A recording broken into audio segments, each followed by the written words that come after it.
Bugün ilimizde 310 bin öğrenci yüz yüze eğitime başladı. 19 bin öğrencimiz de uzaktan açık öğretime başladı. 19 bin öğretmenimiz de bugün görev başı yaptı. Ben inşallah bu sene aldığımız tedbirler, velilerimizin, öğrencilerimizin ve öğretmenlerimizin aşı konusundaki duyarlılığı sayesinde yüz yüze eğitimi tamamıyla gerçekleştireceğiz.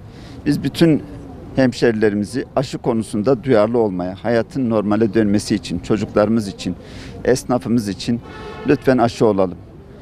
İnşallah bu sene çocuklarımız yüz yüze eğitim görme şansını yakalayacak. İl Milli Eğitim Müdürlüğümüz, okul müdürlüklerimiz, ilçe milli eğitim müdürlüklerimiz gerekli tüm hazırlıklarını yaptılar. Bütün okullarımız hazır. 19 bin öğretmenimiz bugün görev başında olacak ve okullarda 310 bin öğrencimiz bugün eğitim almaya başlayacak.